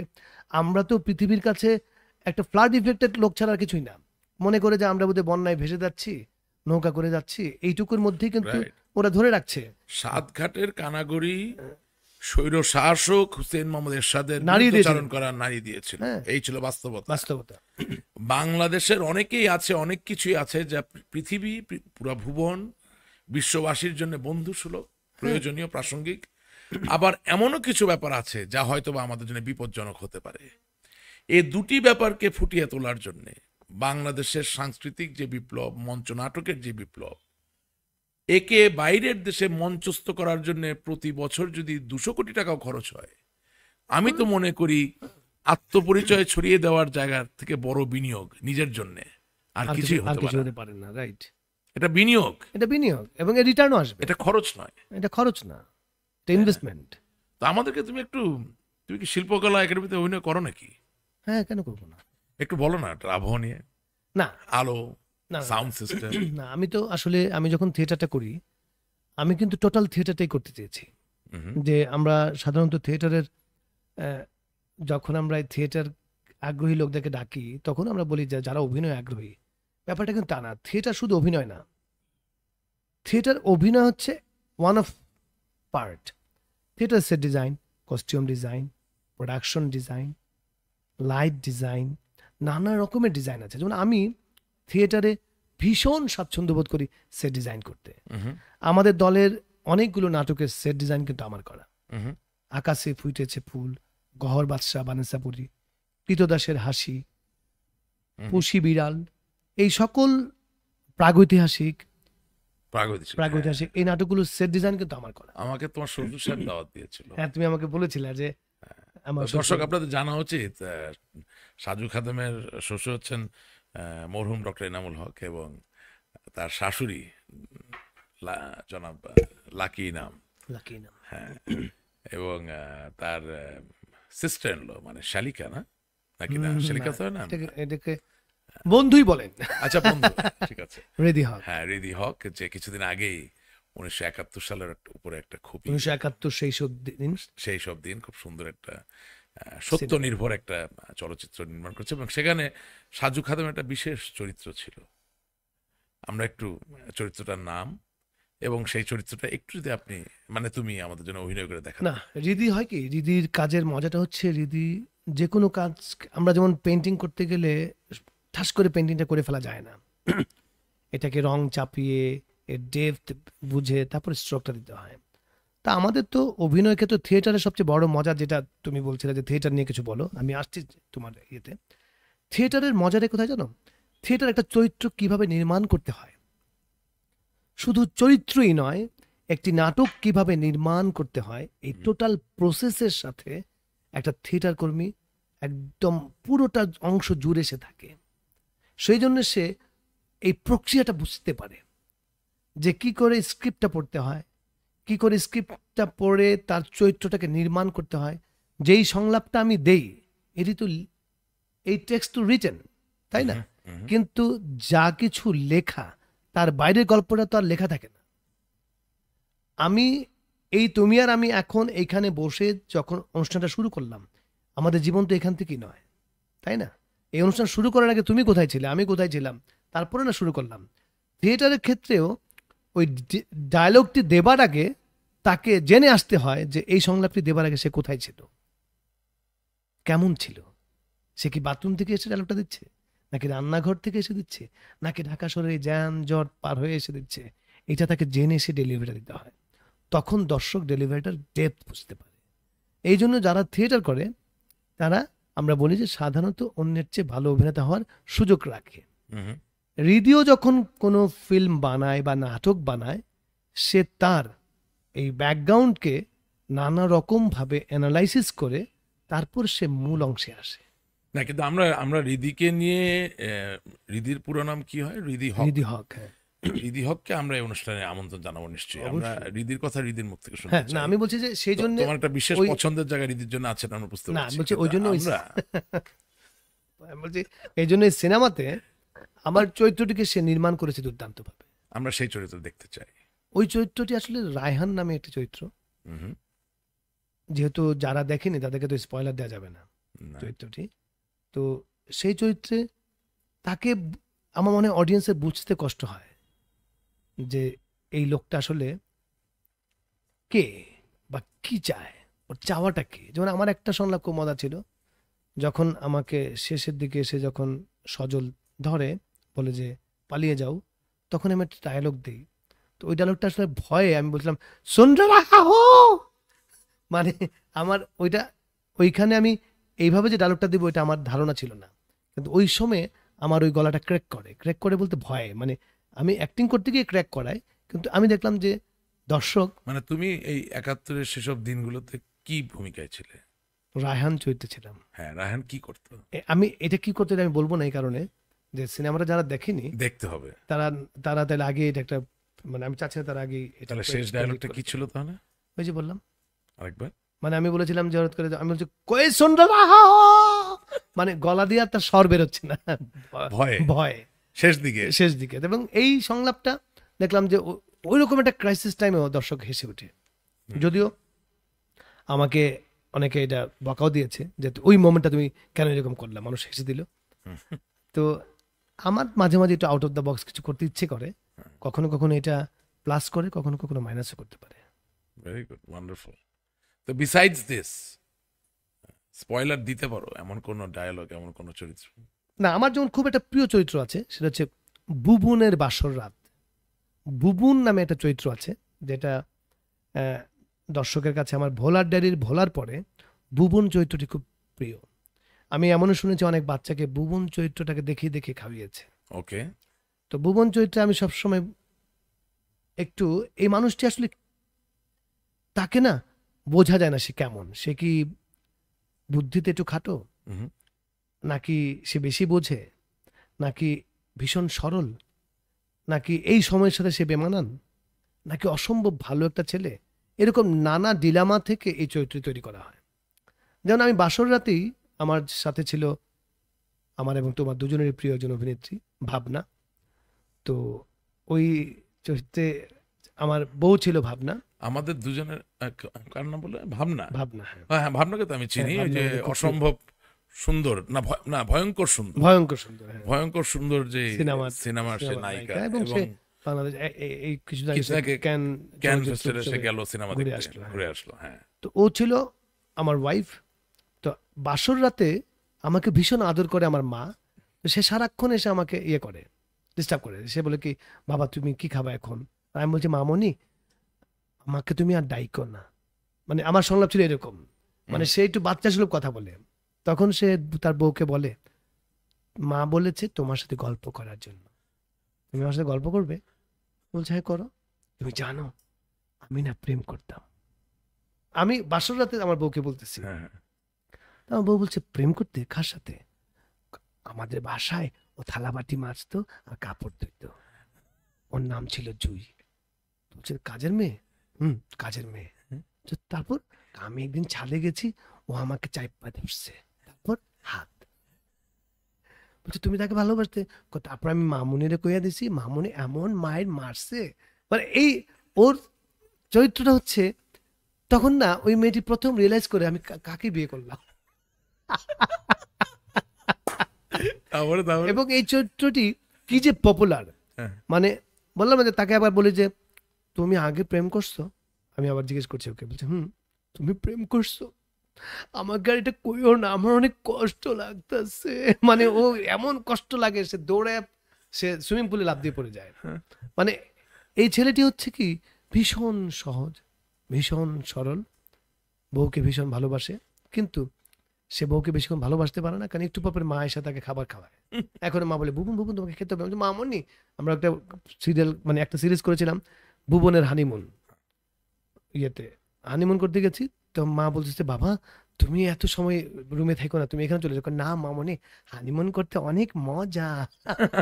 মানে ও হচ্ছে এই স্টাইলের একটা চরিত্র। এই চরিত্রটি খুবই ইন্টারেস্টিং। যদি কখনো তোমার সুযোগ হয় ইউটিউবে এই নাটকটি দেখো। সাজু, গান তো একটা শুনতে হবে। আচ্ছা আমাকে একটু বলো তো, এরপর কি আমাকে নাচতে হবে? ইফ ইউ ওয়ান্ট, আমাদের কোনো আপত্তি নাই। না মানে যেভাবে সিরিয়ালে তুমি আগাচ্ছ, আমি দেখে নিয়েছি যে ক্যানভাস টানভাস নাই তো, যে একটা ছবি আবার রাখতে হয় কিনা। না, বাট আমি আমি সত্যিকার অর্থেই আমি মনে করি বাংলাদেশে আমার মেয়ে আজকে একটা কথা বলছিল, ওকেও নিয়ে গেছিলাম, সাথে তোমাদের সাথে ছিল। সে বললো যে বাবা, সে অসম্ভব ভালো গান গায়, সে বললো বাবা আমি থিয়েটারে অভিনয় করতে চাই। প্লিজ। আমি তাকে জিজ্ঞেস করলাম কেন। ঠিক যেই কারণে থিয়েটার অ্যামেজিং, অস্ট্রাইকিং, আমাদেরকে বিমোহিত করে, রাইট রাইট। ঠিক সেই কথাগুলো সে বলল, যে গান, নাচ অভিনয়, নাচ এবং ট্রু সবকিছু একসাথে, এটা যে কত বড় একটা গুণ, কত বড় একটা শক্তির জায়গা। এবং আমার কাছে মনে হচ্ছিল আজকে থিয়েটারের শেষ জায়গাটায়, যেখানে দারোগা বাবু চলে এলো এবং একটা কথা উঠে আসলো যে কোনো না কোনো হেতুতে এই পালাটি বন্ধ হয়েই যায়। কোনো ক্ষমতাধর ব্যক্তি বন্ধ করছেন, কোনো প্রতাপশালী জমিদার বন্ধ করছেন, কারণ এর যে অন্তর্নিহিত বার্তা, প্রশাসনের লোক বন্ধ করে প্রশাসন বন্ধ করছেন, কারণ এর ভিতরে অন্তর্নিহিত বার্তাটা শোষকের বিরুদ্ধে চলে যায়। এটা শক্তি। এবং বাংলাদেশের আজকে সবচেয়ে বড় যে চ্যালেঞ্জের জায়গা, শুদ্ধ মানুষ সৃজন করার, শুদ্ধ মানুষ সৃজন করার জায়গায় সাংস্কৃতিক বিপ্লব বলতে শুধু হারমোনিয়ামে তুমি বাতাস পাম্প করলে আর গাইলে তা দিয়ে হবে নয়, তাই না? আমাদের এই ধরনের সাংস্কৃতিক চর্চা, মঞ্চনাটক খুব কাছে থেকে যা হৃদয়কে জাগ্রত করে, খুব কাছে থেকে যা আমাদের অনুভূতিগুলোকে আরো এবং সরাসরি চোখা ইন্টারঅ্যাকশন করে দেয়, এই সরাসরি ইন্টারাকশন, এক্স্যাক্টলি। এবং অনেকেই আমাকে রাজনৈতিক কর্মী হিসেবে চেনে। আজকের এই থিয়েটারে যখন ঠিক শেষ হওয়ার আগ মুহূর্তে যখন শোষক দলকে উদ্দেশ্য করে নায়কই বলি না, হ্যাঁ আমার মূল চরিত্র, মূল চরিত্র। সে যখন তার কথাগুলো ছুঁড়ে মারছিল, মনে হচ্ছিল সে বোধহয় আমার দিকে তাকিয়েই বলছে। না দেখো, এটা এটা না একটা অদ্ভুত। আর তুমি দেখো, আমরা কিন্তু আমাদেরকে সেকেন্ডে সে হাসাচ্ছে, সেকেন্ডে ফ্লিকার সেকেন্ডে সে আমাদেরকে কাঁদাচ্ছে, আমাদেরকে ভাবাচ্ছে, এবং আমরা কিন্তু ওইভাবেই রিয়্যাক্ট করছি। মঞ্চের সবচেয়ে বড় পাওয়ার এই জায়গাটাই, যে একজন মঞ্চের অভিনেতা সে রিয়াকশন দেখে কখনো কখনো ওই মুহূর্তে তার অভিনয়ের ক্রিয়াটাকে সে ইম্প্রোভাইজ করতে পারে, ওই মুহূর্তেই পারে কিন্তু চাইলে। যেমন আমি, আমাদের বোধহয় আচ্ছা সরি, যেমন আমি এটা পুষি বিড়াল নাটক করেছিলাম, তুমি যদি দেখে থাকো, না দেখলেও আমি তোমাকে বলি, পুষি বিড়াল নাটকটি হচ্ছে আর্থার মিলারের একটি নাটক, দ্য পুষি cat and the plumber who is the honest man. সেটি অনুবাদ করেছিল আমার বউ প্রীতি হক। ওকে, পুষি বিড়ালও একজন সৎ মানুষ, এবং ওই নাটকটিতে আমি ওই পুষি বিড়ালের চরিত্রটা অভিনয় করেছিলাম। এবং এটা কিন্তু, এটাও কিন্তু একটা পলিটিক্যাল স্যাটায়ার, দেখতে হবে, এবং আবার মঞ্চস্থ করতে হবে। হ্যাঁ পলিটিক্যাল স্যাটায়ার, এবং সেটি যেইভাবে আমরা স্যাটায়ার করি। আমাদের মাঝে আরেকটা ফোন কল আছে, আমাদের অনেক ফোন কল আসে, প্লিজ প্লিজ। কিন্তু কোনো অনুষ্ঠানে আমরা খুব বেশি ফোন কল এন্টারটেইন করতে পারি না, কারণ অনুষ্ঠানগুলো এত সাবলীল গতিতে হয়ে যায়, এবং আমাদের যারা অতিথি, বিশেষত তুমি, অনবদ্য, মানে আসলে হ্যাঁ, তোমার সাথে কথা বলতে আমার আরাম লাগে, এটা না, তুমি আমারও জানো। খুব ভালো লাগে, মানে এবং একদিন আড্ডা দিতে কথা হলো না, যে আমাদের সবচেয়ে বড় দুর্বলতার জায়গা কোথায়। গায়ক শুধু গায়করেই চিনলো, রাজনীতিবিদ শুধু রাজনীতিবিদরাই চিনলো, নায়ক শুধু নায়করাই চিনলো, আমাদের কোনো এক্সচেঞ্জ নাই, কিন্তু মিথস্ক্রিয়ার জায়গাটা একে মিথস্ক্রিয়াটা অপরের সাথে নাই। সুতরাং আমরা সত্যিকার অর্থে দুর্বল হয়েই থাকি। তো আমাদের মাঝে আরেকজন অতিথি আছেন। সালাম আলাইকুম, কে বলছিলেন? আপনার নাম পরিচয়টা একটু দিবেন এবং কোথা থেকে বলছেন? হ্যালো, আসসালামু আলাইকুম। জি ওয়ালাইকুম। আমি ইতি বলছিলাম ঢাকা মিরপুর থেকে। আচ্ছা, এটি স্বাগত আপনাকে কল রাশিকের এই পর্বে। বলুন আপনার কি প্রশ্ন? আমার প্রশ্নটা হচ্ছে, যে হচ্ছে আজকে গেস্ট আসছে ওনার কাছে, বাস্তব জীবনে অভিনয় আর হচ্ছে মঞ্চে কিংবা ক্যামেরার সামনে অভিনয়ের মধ্যে পার্থক্যটা কি? এটা কি আমাকে করলেন? হ্যাঁ, না, আমি বলছি এই অভিজ্ঞতাটা আপনার, মানে কেন এই প্রশ্নটা আপনার আসলো, মানে আপনার বাস্তব জীবন। কারণ জি আমরা হচ্ছে নাটক বলেন, সিনেমা বলেন, যেটাই বলেন, হ্যাঁ, সেটা হচ্ছে বাস্তব জীবন থেকে নেওয়া, জি ঠিক আছে? জি জি। তো আমি সেই প্রসঙ্গে বলেছি যে বাস্তব জীবনের অভিনয় জগৎ আর হচ্ছে মঞ্চে ক্যামেরার সামনে অভিনয়ের মধ্যে পার্থক্যটা কি? আচ্ছা, আমি প্রথমে বলি যে বাস্তব জীবনের অভিজ্ঞতা থেকে ক্যামেরার অভিনয় একরকম হতে পারে, আরেকটা হতে পারে বাস্তবে আমরা যদি কারোর সাথে অভিনয় করে থাকি। যেমন মানুষ জন্মগতভাবেই অভিনেতা, মানুষ মাত্রই অভিনেতা। কারণ আপনি দেখেন জন্মের পর বাচ্চাটা যদি না কাঁদে মানুষ সন্দেহ করবে, তো কাঁদছে না কেন, নড়ছে না কেন, তো তো ওকে মানে ওকে চিৎকার দিয়ে জানান দিতে হয় যে আমি পৃথিবীতে এসেছি, রাইট। এবং ওকে চিৎকার দিয়ে অভিনয় করে চোখের পানি ফেলে মাকে বোঝাতে হয় যে আমাকে আমাকে খাবার দাও। এবং তার মানে মানুষ জীবনটা শুরু করে কিন্তু অ্যাক্ট করে, তাই না? সো তারপর আমাদের জীবনে চলতে ফিরতে আমরা নানা সময় নানা মানুষের সাথে অভিনয় করি। তো এই অভিনয়টাকে আমরা বলি বাস্তবতার নিরিখে জীবন যাপনের জন্য এটা অটো অ্যাক্ট হয়। এখানে কোনো শিক্ষা গ্রহণ করতে হয় না, এখানে জীবনের অভিজ্ঞতাই গুরুত্বপূর্ণ। আর টেলিভিশন অ্যাক্টিংয়ের জন্য হচ্ছে এই অভিজ্ঞতাগুলা যদি যে যত সমৃদ্ধ হয়, ওই অভিজ্ঞতার মধ্য দিয়ে যে যত বেশি যায়, আমাদের একটা কথা আছে, মানে acting is nothing but common sense. Absolutely. তো এটা প্রথম আমাকে যখন ফরিদি ভাই বললেন, আমার কাছে প্রথম মনে হলো এটা কি ধরনের কথা বলে, মানুষের সবারই তো কমন সেন্স আছে। আসলে যার যত কমন সেন্স সমৃদ্ধ সে তত ভালো অভিনেতা হতে পারে। কিন্তু একজন অভিনেতাকে যখন পরে মানুষ চিনে, যেমন আমাকে আগে অভিনেতা হিসেবে চিনলো, তারপর যখন তার সাথে পরিচয় হয় সে কখনোই আমাকে বাস্তবের মানুষটাকে মেনে নিতে পারে না। কোনো একটা আবেগের চেহারা দেখালে বলবে কি এগুলো আমার মুখস্থ সাজু, মানে ইতি আর কিছু যোগ করবেন বা শুনবেন? আচ্ছা আচ্ছা। তো এটা ব্যাপারটা হয় কি, আর যে আমাকে আগে থেকে চিনে সে আবার বলে কি কি রে তুই কি করস, তুই তুই বাস্তবে এইগুলোই করিস। তো এই ব্যাপারগুলো না খুব ইন্টারেস্টিং, কারণ একজন অভিনেতা তার জীবন যাপন তার নিজস্ব ঢঙের বাইরে খুব একটা যেতে পারে না, অভিনয় থেকে যেতে পারে না, বাস্তব থেকে যেতে পারে না। আমি জানি না বুঝাতে পেরেছি না না, অ্যাবসলিউটলি, খুব পরিষ্কার। তো আমরা অনুষ্ঠানের প্রায় শেষ পর্যায়ে চলে এসেছি, দেখতে দেখতে 1 ঘন্টারও বেশি সময় কেটে গেল। তাই নাকি? Amazing, yes yes, absolutely. গানটা কিন্তু আমার শুনতেই হবে, এটা আমার একটা ব্যক্তিগত চাওয়া। এই গান বলার পর থেকে আমার গলাটা কেমন জানি করছে। তারপরেও একটু চেষ্টা কি গাবো বলো? আমরা ফকির আলমগীরের গানটা শুনি না? না, ফকির আলমগীরের গান তো আমি গাইতেই, মানে আমার খুব একটা অস্বস্তি লাগে না। শুধু আমি বারবার ক্ষমা চেয়ে নেই ফকির আলমগীর ভাইয়ের যারা ওনার পরিবারের সদস্যরা এটাকে কোনোভাবেই অন্যভাবে নেবেন না। ওনাকে আমি ভীষণ শ্রদ্ধা করি, পছন্দ করি, এবং প্রতি জায়গায় আমি ওনাকে স্মরণ করতে চাই, এবং শুধু আমি না, আমার সাথে যারা থাকেন তারাও স্মরণ করতে চায়। তা আমি ফকির আলমগীর একটা গান শোনাতে পারি, সেটা হচ্ছে ওনার কমন গানটাই শোনাই নাকি? শিওর। ও সখিনা গেছস কিনা ভুইলাই আমারে, ও সখিনা গেছস কিনা ভুইলাই আমারে, আমি ওহ রিস্কা চালাই, আমি ওহন রিস্কা চালাই ডাহার শহরে, ও সখিনা গেছস কিনা হইলাই আমারে। আমি জানি না কি সুপার গাইছি। Super super. তো অনেক ধন্যবাদ, মানে we had a great time and this is yet another amazing episode, I must say. Thank you Rashid. এবং একটা জিনিস তোমার উপস্থিতি বলা দরকার, কল রাশেক একটা নতুন অভিযাত্রায় উপনীত হয়েছে। আমার এই অনুষ্ঠানটি আগে এফএম রেডিওতে চলতো, বাট আপনারা সকলেই জানেন যে ডিজিটাল বাংলাদেশ, চতুর্থ শিল্প বিপ্লবের এই বাংলাদেশ, তথ্য প্রযুক্তির এই বিপ্লবের জায়গায় এফএম রেডিওর জায়গাটা অনেকটাই ফিকে হয়ে গেছে, এবং সেই মাধ্যমে কল রাশেক বন্ধ করে দিয়ে আবার ইন্টারনেটে বা সোশ্যাল মিডিয়ায় শুরু করার জায়গায় তোমার প্রত্যক্ষ যে সহযোগিতা এবং সমর্থন আমি ওরে পেয়েছি, বাবা, না, না। তার জন্য আমি সত্যিকার অর্থে হৃদয়ের অন্তঃস্থল থেকে আমার কৃতজ্ঞতা এবং ধন্যবাদ জানাতে চাই।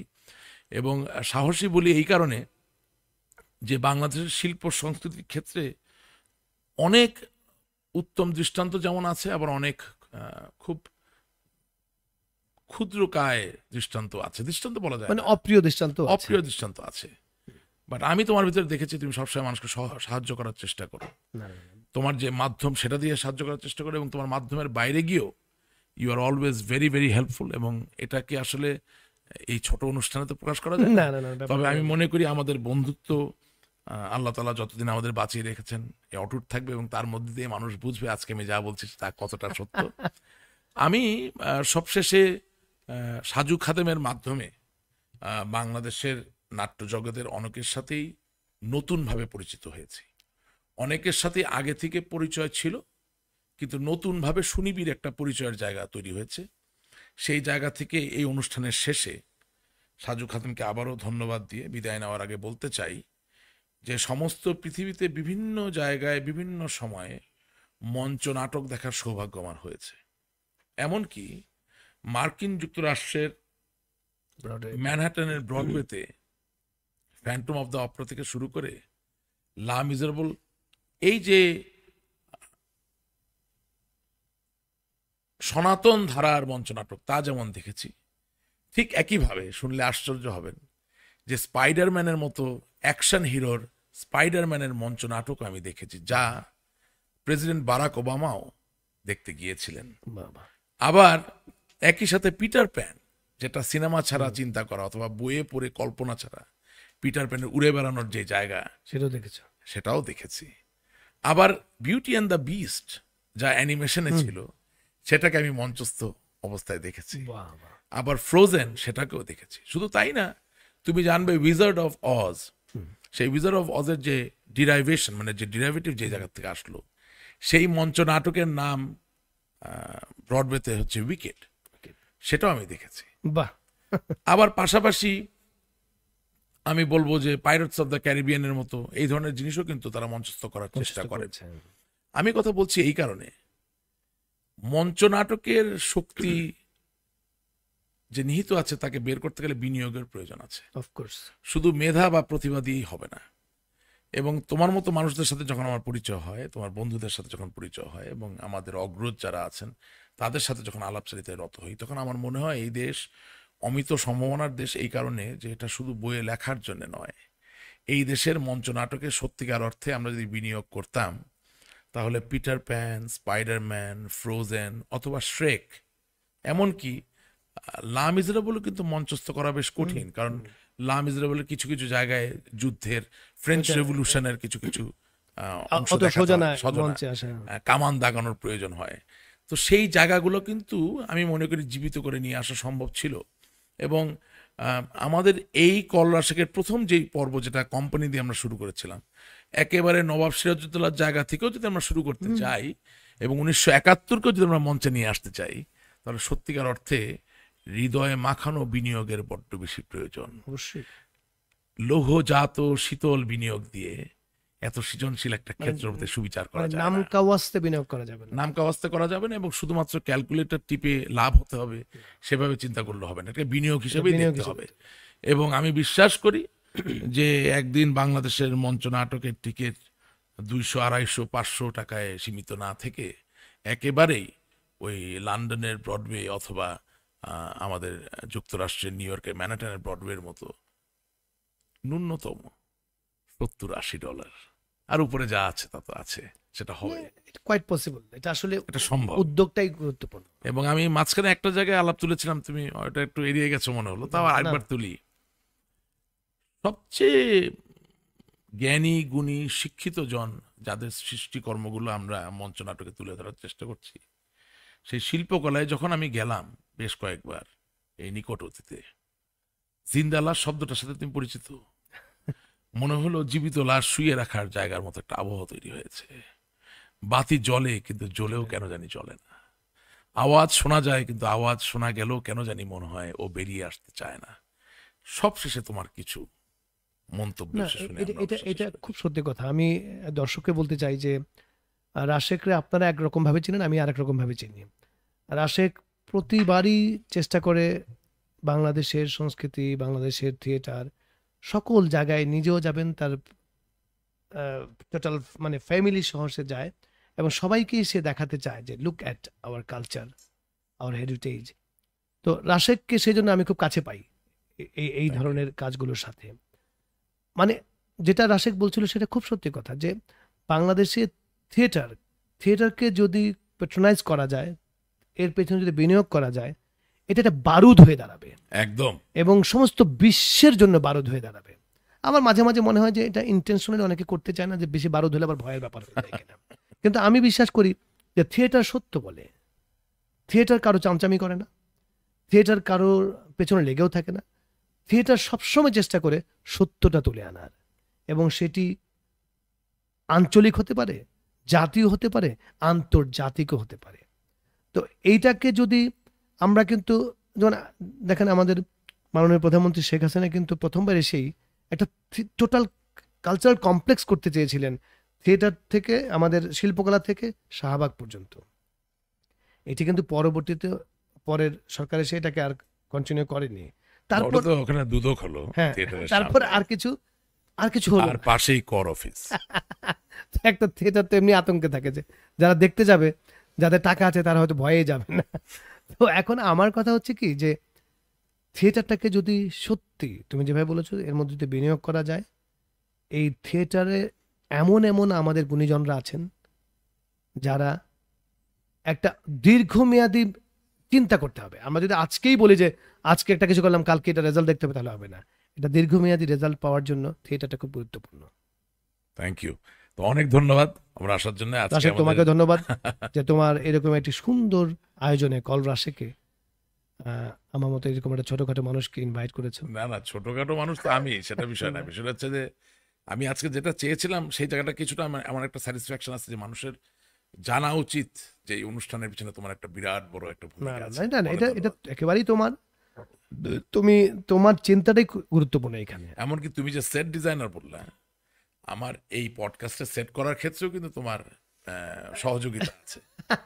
এটা স্বভাবসুলভ ভাবেই আমি করে ফেলি আর কি। থ্যাংক ইউ, থ্যাংক ইউ, অনেক ধন্যবাদ। তো আপনারা সকলে ভালো থাকবেন।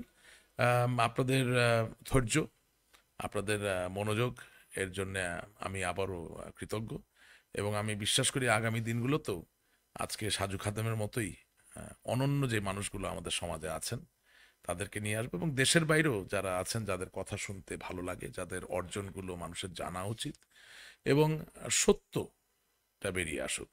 আমি বিশ্বাস করি আজকের এই অনুষ্ঠানে অনেক প্রাসঙ্গিক সত্যই বেরিয়ে এসেছে। তো আবারও দেখা হবে সামনের শনিবার রাত 11টায়। সকলে ভালো থাকবেন।